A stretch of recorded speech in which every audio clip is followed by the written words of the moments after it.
This teenage girl was sent to a Buddhist convent to disappear forever, but instead, she came back to the imperial court, destroyed her enemies, and took over the largest empire on earth. Today, I'm going to show you how Zetian pulled off the single most impossible rise to power in history, starting with nothing but ambition, intelligence, and a dangerous amount of patience. The first time I encountered Zetian's name was in a graduate seminar on Tang Dynasty politics. The professor mentioned her almost in passing, a footnote to the real emperors. That dismissive treatment struck me as profoundly wrong, even then. How could the only woman to rule China in her own right for over 3 millennia merit only a footnote? That question launched me on a journey that has consumed years of my life, led me to master classical Chinese, and ultimately convinced me that Zetian deserves recognition not just as an anomaly, but as one of history's most effective rulers. Zetian was born in 624 CE in what is now Wenshui County, Shaanxi Province, during a total solar eclipse that was visible across China. Traditional Chinese thought would have interpreted this celestial event as deeply significant, perhaps prophetic. Her father, Wu Xiue, had built considerable wealth in the timber business and had parlayed that success into political connections with the emerging Tang Dynasty. This wasn't aristocratic blood in the traditional sense, but it was enough to place the Wu family in the orbit of power. What fascinates me about her family background is how it perfectly positioned her, wealthy enough to receive an education, connected enough to access the imperial court, but outside enough to maintain the hunger that would drive her unprecedented ascent. Her mother came from the Yang family, distant relatives of the previous Sui dynasty's imperial clan. This maternal connection would prove significant throughout Wu's life, providing her with a subtle but important link to imperial legitimacy. The Yang family had a reputation for producing strong, intelligent women, and Wu's mother clearly understood the value of education. In an era when most girls learned only domestic skills, Wu was taught to read, write, play music, and most importantly, to think critically about political affairs.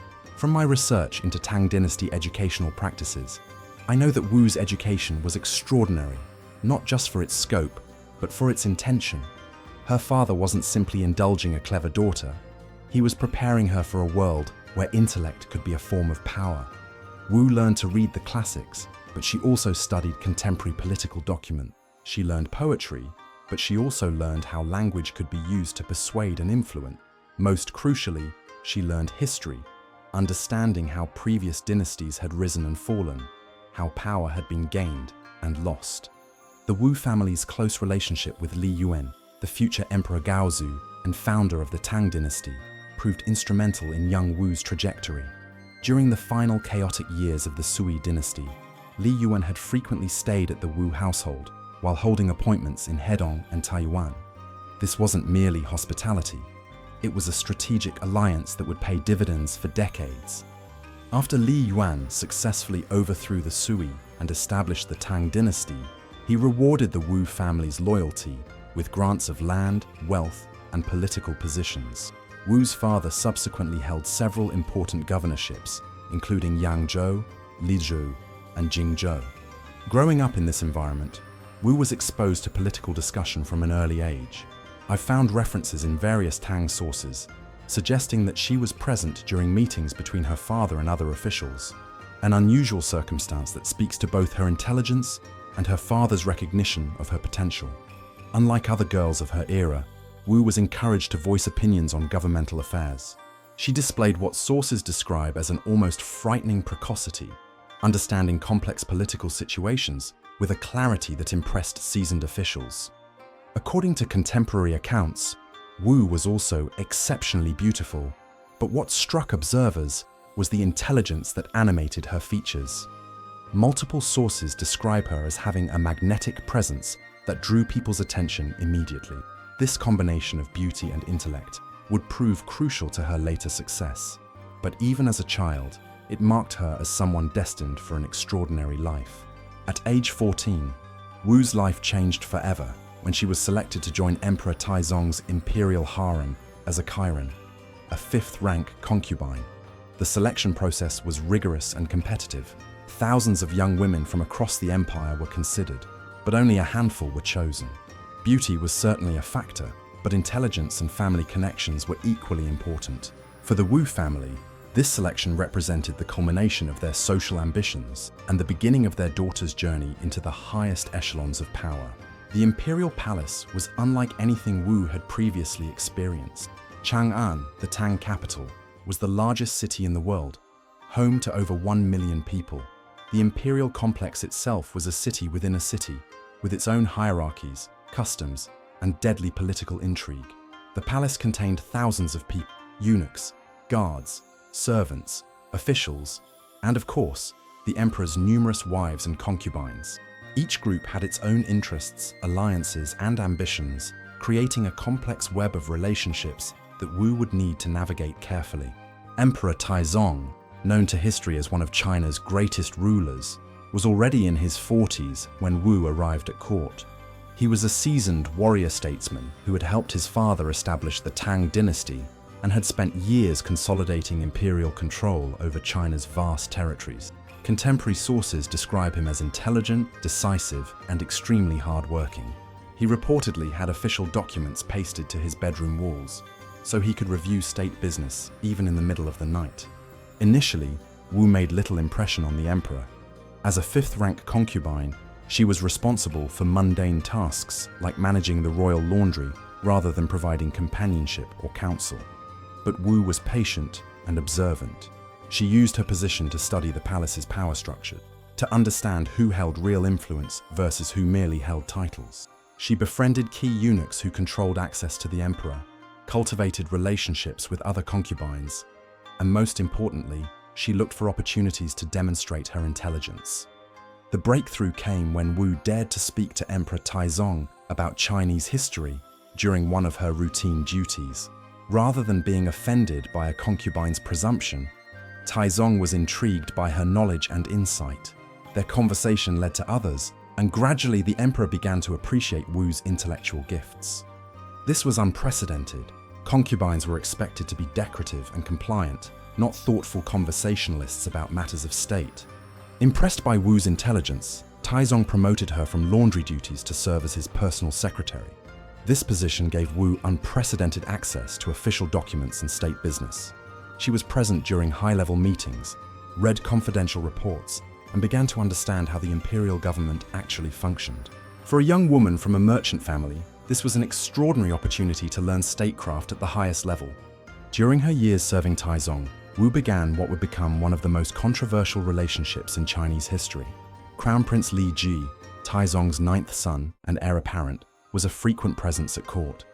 Unlike his father, Li Ji was reportedly weak-willed and sickly, but he was also intelligent and sensitive.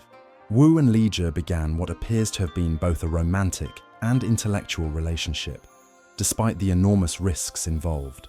Romantic relationships between imperial concubines and anyone other than the emperor were strictly forbidden and could result in execution for both parties. What drew Li Ji to Wu was apparently the same combination of beauty and intelligence that had impressed his father, but Wu offered something more. She possessed the strength and determination that Li Ji lacked. Their relationship was necessarily secret and probably intermittent, but it established an emotional and intellectual bond that would prove crucial to Wu's future. When Emperor Taizong died in 649 CE, Wu faced the prospect that ended the court careers of most imperial concubines: retirement to a Buddhist nunnery. The custom was strict. Childless concubines of deceased emperors could not remain in the palace, as this would have been considered an insult to the dead ruler's memory. For most women in Wu's position, this meant permanent exile from political life and any hope of influence or power. But Wu had cultivated her relationship with Li Ji carefully, and when he became Emperor Gaozong, he took the unprecedented step of recalling her from the nunnery. This action was controversial and required considerable political courage on Gaozong's part. Traditional officials opposed the decision both on moral grounds, it violated established custom, and on practical grounds, as it might offend the memory of the revered Taizong. Wu's return to court marked the beginning of her true ascent to power. Gaozong, despite his imperial title and extensive education, proved to be an indecisive ruler who was easily influenced. Wu quickly established herself not just as his favorite concubine, but as his most trusted advisor. What I find remarkable in studying this period is how Wu transformed their relationship from romantic dependency to genuine political partnership. The imperial court Wu returned to was dominated by two women, Empress Wang and consort Xiao.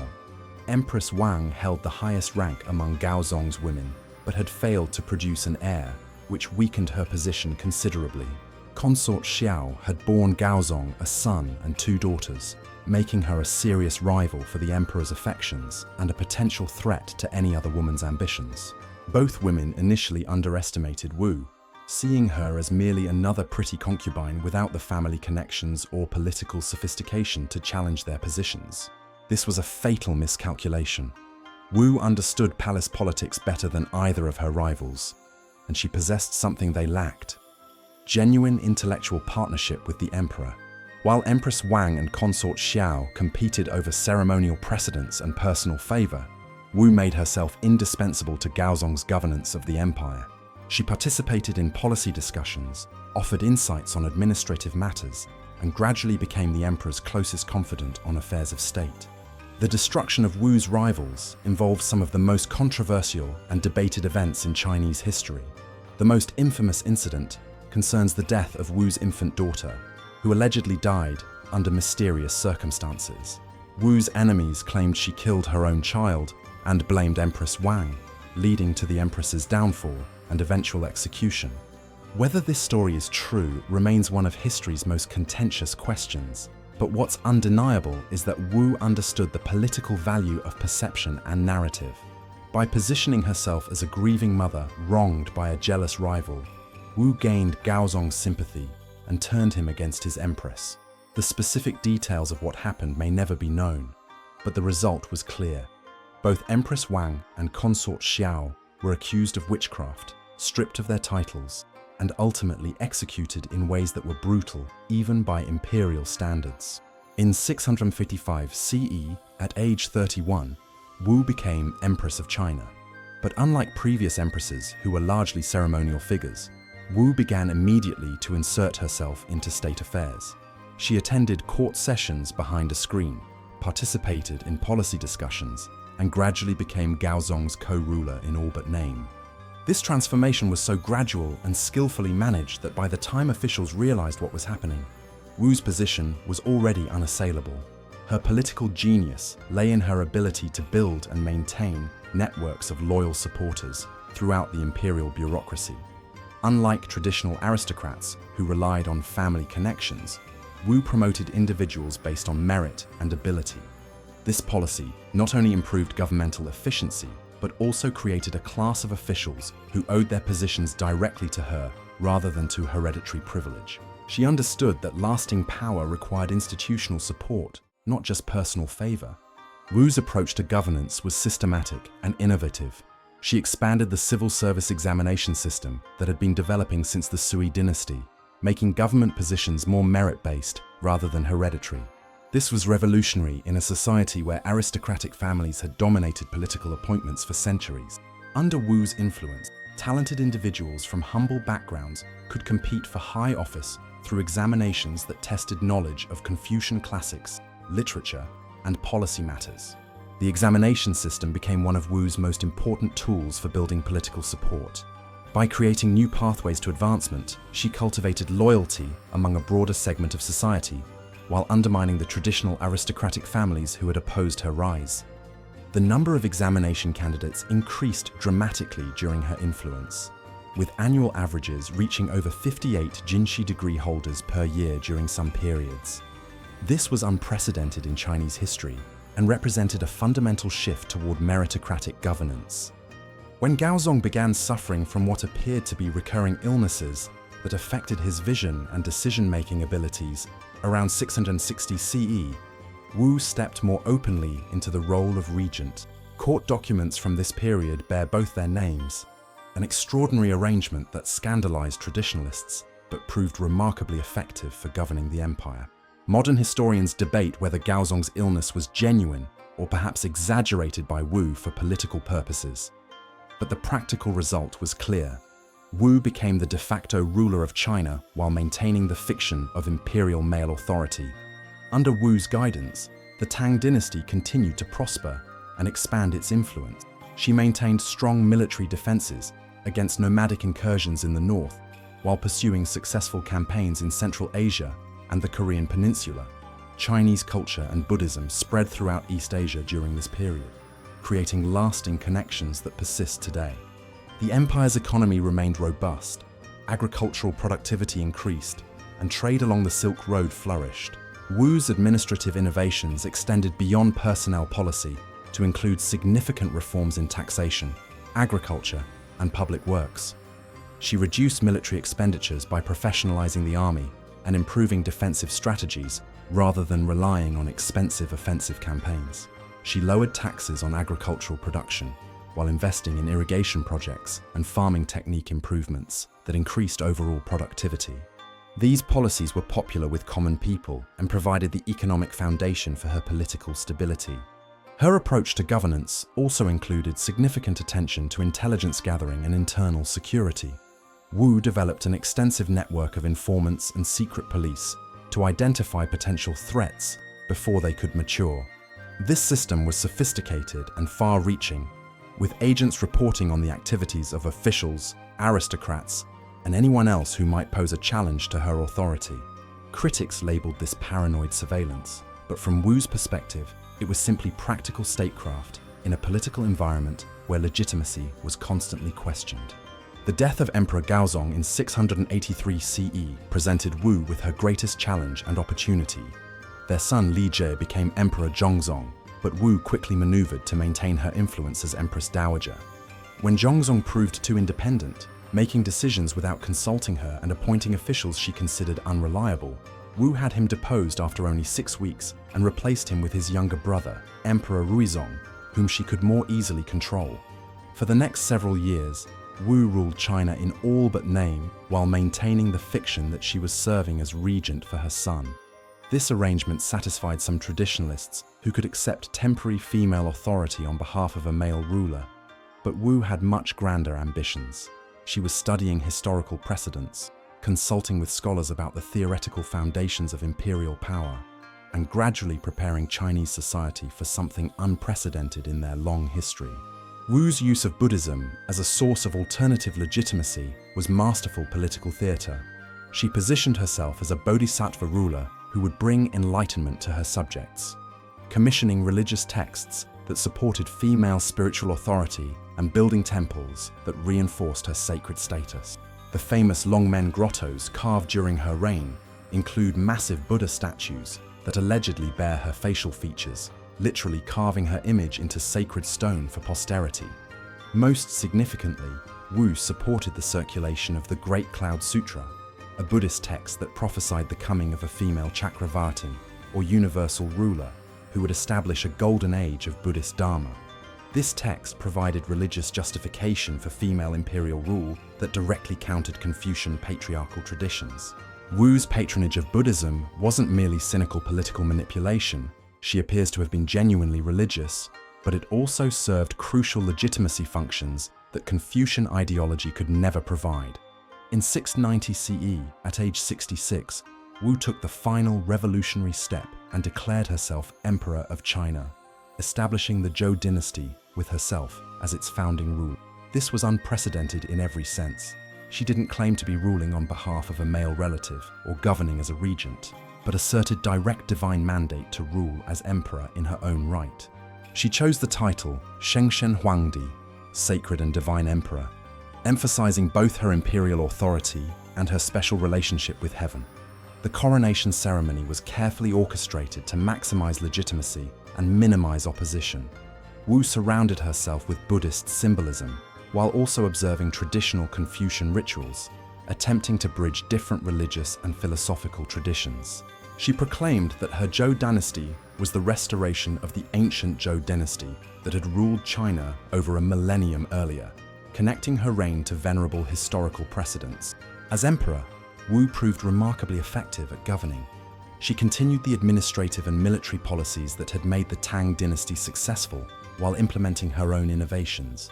Her expansion of the civil service examination system made government positions more accessible to talented individuals from non-aristocratic backgrounds, improving governmental efficiency while building loyalty among a new class of officials who owed their positions to her personally rather than to traditional elite networks. Her military policies were equally successful. She maintained strong defenses against nomadic threats while expanding Chinese influence into Central Asia and maintaining dominance on the Korean peninsula. Under her rule, Chinese culture and Buddhism spread throughout East Asia, creating cultural connections that would persist for centuries. The empire's borders were secure, its economy prosperous, and its cultural achievements remarkable. Wu also proved to be an exceptional patron of arts and learning. During her reign, poetry flourished with works that would be considered classics of Chinese literature. Historical compilations were undertaken that preserved crucial records of earlier periods.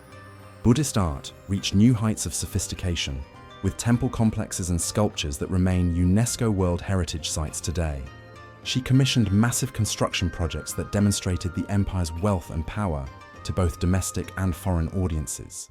However, Wu's reign was not without significant controversy and opposition. Traditional Confucian scholars never fully accepted her legitimacy, viewing her rule as a violation of natural order and cosmic harmony.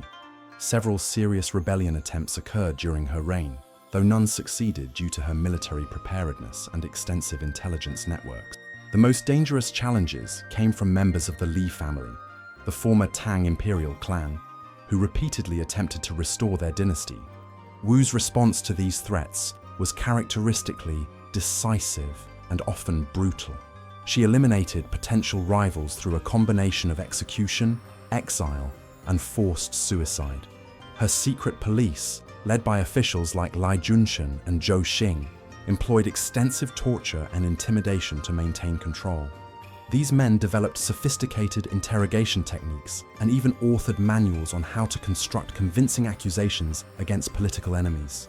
The period was marked by what can only be described as state terror, directed against anyone perceived as threatening to Wu's authority. The most notorious of Wu's security officials was Lai Junshen, who became synonymous with the brutal methods used to eliminate opposition.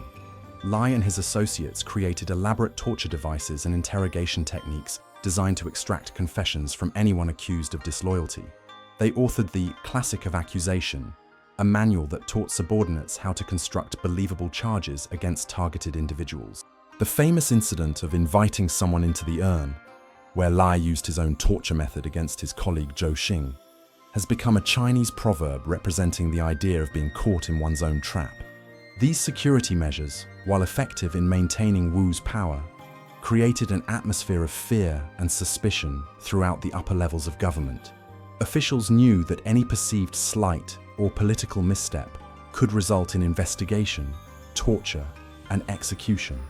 This climate of terror was particularly intense during the early years of Wu's independent reign, though it moderated somewhat as her position became more secure. Despite these harsh methods, Wu's reign saw remarkable prosperity and cultural achievement. The contradiction between political brutality and governmental effectiveness is one of the most complex aspects of her legacy. She eliminated enemies ruthlessly, while also implementing policies that benefited millions of common people. She used terror to maintain control, while also promoting meritocracy and expanding opportunities for advancement. She violated traditional moral codes, while also patronizing religious and cultural institutions. Wu's promotion of women's status, while limited, was genuine and significant. She appointed women to various governmental positions, commissioned biographies of exemplary women throughout history, and generally tried to elevate female dignity within existing social constraints. She couldn't fundamentally alter patriarchal structures, but she did demonstrate female capacity for political leadership in ways that influenced later generations. Her relationship with Buddhism deepened throughout her reign and appears to have been genuinely spiritual rather than merely political. She commissioned numerous temples, supported the translation of Buddhist texts, and integrated Buddhist philosophy with imperial ideology in ways that influenced Chinese political culture for centuries. The massive Longmen grottos, featuring the enormous Vairocana Buddha allegedly carved in her likeness, represent one of the greatest achievements of Chinese Buddhist art and continue to inspire visitors today. The question of succession posed particular challenges for Wu. As a woman who had established her own dynasty, she couldn't simply pass power to a son without returning China to traditional patriarchal rule, yet she also couldn't ignore practical realities of maintaining political stability. Her solution was complex and ultimately unsuccessful. She attempted to establish a system where power could potentially pass through female lines, while also preparing her sons to resume the Tang dynasty if necessary. As Wu entered her 70s and 80s, physical frailty began to limit her direct involvement in government affairs. She increasingly relied on a small circle of trusted advisors, including the Zhang brothers, young men who became her lovers and wielded considerable influence. This period saw the emergence of corruption and favoritism that had been largely absent during Wu's vigorous years in power. The Zhang brothers, Zhang Yizhi and Zhang Changzong, were widely resented by court officials who saw them as unqualified favorites exploiting an aging empress. The end of Wu's reign came in 705 CE when she was 81 years old. A court conspiracy led by officials Zhang Jianzhi and Kui Xuanwei, supported by disaffected members of the Li family, forced her to abdicate in favor of her son Zhongzong, who resumed the Tang dynasty. Remarkably, Wu accepted this development with dignity, spending her final months in retirement at the palace where she died peacefully later that same year. The immediate aftermath of Wu's reign saw systematic efforts to minimize her achievements and emphasize the controversies of her rule.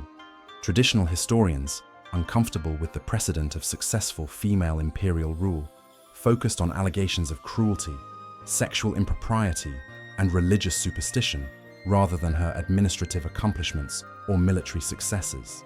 Her Zhou dynasty was officially erased from many historical records, with the period treated as an interruption of Tang rule rather than a legitimate dynasty in its own right. However, archaeological evidence and contemporary documents tell a different story. The prosperity and cultural achievements of Wu's reign are undeniable. Administrative records demonstrate the effectiveness of her government policies. Military histories acknowledge her success in maintaining imperial security and expanding Chinese influence. Economic data shows sustained growth and stability throughout her rule. What emerges from objective analysis is a picture of Wu Zetian as one of history's most capable rulers, regardless of gender. She demonstrated exceptional political intelligence, administrative skill, and strategic thinking throughout her rise to power and during her reign as emperor. Her methods were often ruthless, but they were not significantly different from those employed by successful male rulers throughout Chinese history. Wu Zetian's legacy extends far beyond her immediate political achievements. She fundamentally altered Chinese conceptions of political possibility, demonstrating that imperial power could be successfully wielded by someone outside the traditional masculine aristocratic framework. Though no other woman would claim the title of emperor in Chinese history, Wu's precedent provided inspiration for centuries of women who sought to exercise political influence through more conventional means. Her influence on Buddhist development in China was equally significant and lasting. The temples she built, the texts she commissioned, and the artistic works she patronized shaped Chinese Buddhist culture for generations. Her integration of Buddhist imagery and philosophy with imperial ideology created new forms of political legitimacy that subsequent rulers would adapt and employ in their own reigns. The administrative innovations Wu implemented, particularly her expansion of the merit-based examination system, had profound effects on Chinese governance that persisted long after her death. By creating opportunities for talented individuals from non-aristocratic backgrounds to enter government service, she strengthened the imperial bureaucracy while building loyalty among a new class of officials. This meritocratic approach became a defining characteristic of Chinese imperial administration for over a millennium.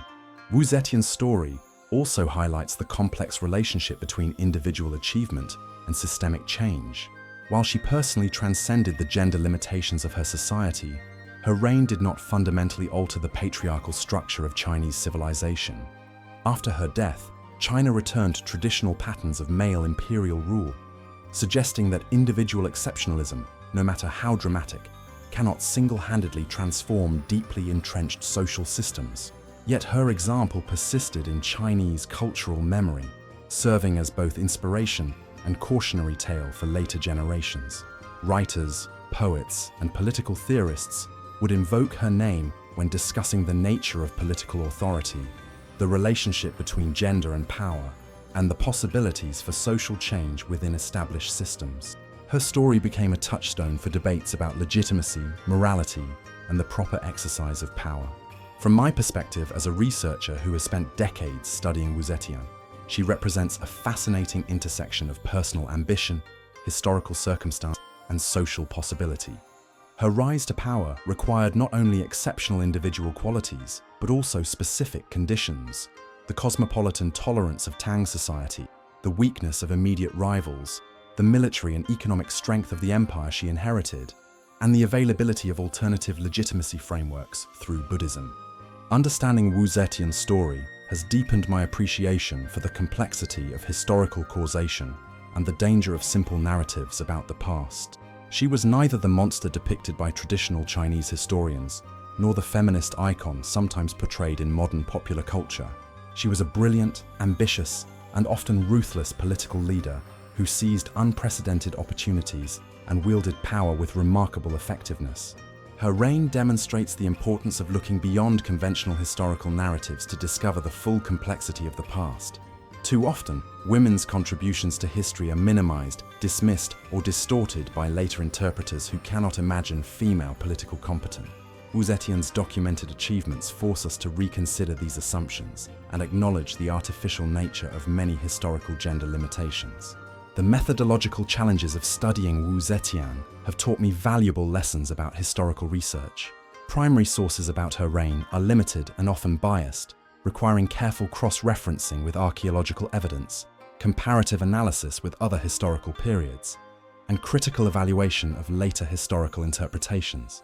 The process of reconstructing her story has been like assembling a complex puzzle where many pieces are missing and others have been deliberately obscured. What has impressed me most about Wu Zetian is her strategic patience and long-term thinking. Her rise to power took place over several decades, suggesting careful planning rather than opportunistic improvisation. She understood that sustained political success required not just initial victory, but the ability to maintain legitimacy, build institutional support, and adapt to changing circumstances. This strategic sophistication marks her as one of history's most gifted political minds. Her administrative innovations, particularly the expansion of merit-based examinations, had lasting positive effects on Chinese governance. By creating opportunities for talented individuals from non-aristocratic backgrounds to enter government service, she strengthened the imperial bureaucracy while building loyalty among a new class of officials who owed their positions to her reforms rather than to traditional elite network. This approach to governance influenced Chinese political culture for centuries. Wu Zetian's military leadership, often overlooked by historians focused on her gender, was equally impressive. She maintained China's defensive capabilities while pursuing successful expansionist policies. Her reign saw continued Chinese influence in Central Asia and successful campaigns on the Korean peninsula. She understood that political authority ultimately rested on military strength and maintained the armed forces necessary to defend her achievements. The religious dimension of Wu's reign deserves particular attention because it illustrates her sophisticated understanding of political symbolism and cultural legitimacy. By positioning herself as a Buddhist ruler with special divine approval, she created an alternative framework for imperial authority that partially transcended traditional Confucian patriarchal assumptions. This religious strategy reflected genuine spiritual commitment while also serving crucial political functions. Her patronage of arts and learning during her reign contributed to one of the most culturally productive periods in Chinese history. The poetry, painting, sculpture, and architectural works produced under her rule influenced Chinese aesthetic development for centuries. She understood that cultural achievement enhanced political legitimacy and actively promoted intellectual and artistic excellence throughout her empire. The question of Wu Zetian's personal character remains complex and ultimately unknowable across such temporal distance. Historical sources are too biased and incomplete to provide definitive answers about her motivations, emotional life, or private thoughts. What we can assess objectively are her actions and their consequences, which demonstrate remarkable political skill, strategic intelligence, and effective leadership under extremely challenging circumstances. Her treatment of rivals and potential threats was undoubtedly harsh, but this must be evaluated within the context of Imperial Chinese political culture, where unsuccessful bids for power routinely resulted in execution of entire family lines. Wu's methods were brutal by modern standards, but were not exceptional for her time and circumstances. The scale and systematization of her security apparatus may have been unprecedented, but the underlying logic was entirely consistent with imperial political traditions. The allegations of sexual impropriety that surround Wu Zetian's historical reputation reflect the double standards applied to powerful women throughout history. Male rulers who took multiple consorts or engaged in extramarital relationships were rarely criticized for their personal behavior, while women in similar positions faced moral condemnation that overshadowed their political achievements. The focus on Wu's relationships with younger men in her later years, for instance, ignores the fact that such arrangements were commonplace for male emperors throughout Chinese history. Wu Zetian's legacy raises important questions about the relationship between gender and political authority that remain relevant today. Her successful reign demonstrates that effective leadership is not inherently masculine, yet her exceptional individual achievement occurred within a system that continued to exclude women from political power after her death. This paradox illustrates both the possibility of individual transcendence and the persistence of structural inequalities. Modern China's relationship with Wu Zetian's memory has evolved significantly over time. During periods when Chinese society has been more open to questioning traditional authority structures, her reputation has been somewhat rehabilitated. During more conservative periods, she's been relegated to the role of historical curiosity or negative example. This fluctuation reflects broader tensions within Chinese culture about gender roles, political authority, and historical interpretation. For contemporary scholars studying gender and power, Wu Zetian provides a valuable case study in how exceptional individuals can transcend systemic limitations while also illustrating the persistence of structural constraints. Her story demonstrates both the possibility of individual agency and the power of institutional barriers to limit broader social change. The international dimension of Wu's reign also deserves attention. During her rule, China maintained diplomatic relations with kingdoms throughout East and Central Asia, many of which were also experimenting with different forms of political organization. Her reign coincided with a period of cultural exchange and political innovation that influenced developments far beyond China's borders. The spread of Chinese Buddhism, administrative techniques, and cultural practices during this period had lasting effects throughout East Asia. Archaeological discoveries continue to provide new insights into Wu Zetian's reign and the society she governed. Recent excavations have revealed the extent of construction projects undertaken during her rule, the sophistication of administrative systems she implemented, and the material prosperity achieved under her governance. These physical remains provide objective evidence of her reign's achievements that complement and sometimes contradict literary historical sources. The study of Wu Zetian has also contributed to broader discussions about historical methodology and the challenges of reconstructing women's experiences in patriarchal societies. Her story illustrates how historical narratives have been shaped by the gender assumptions of later interpreters and highlights the importance of critical analysis in historical research. Understanding her reign requires careful attention to source bias, cultural context, and the difference between contemporary evidence and later historical interpretation. From an economic perspective, Wu Zetian's reign appears to have been remarkably successful.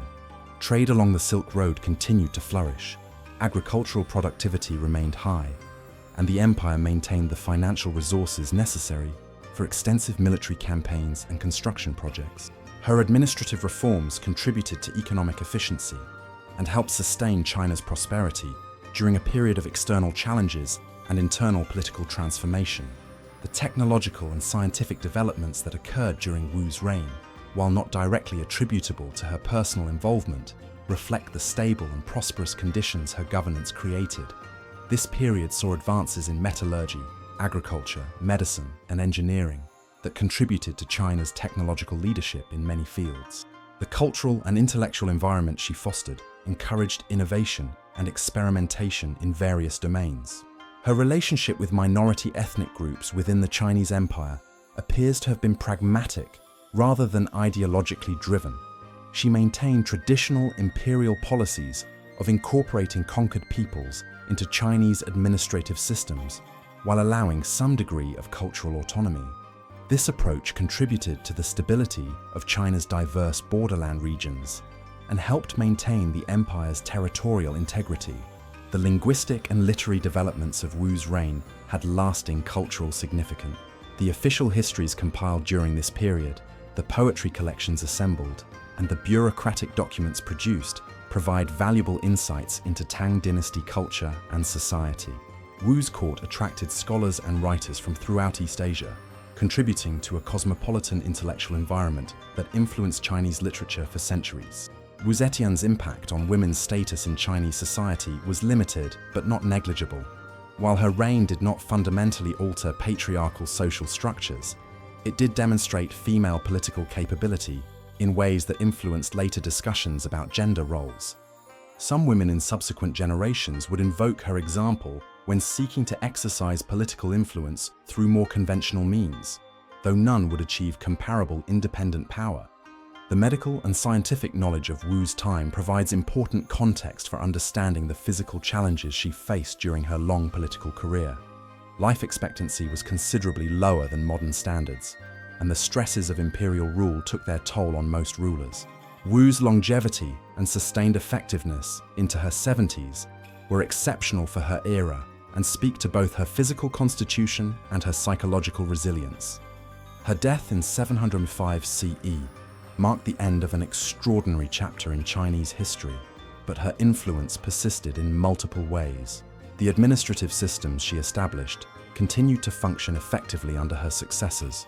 The cultural works produced during her reign remained influential for centuries. The precedent of her successful rule provided inspiration for later generations of women seeking political influence, even if none achieved comparable independent authority.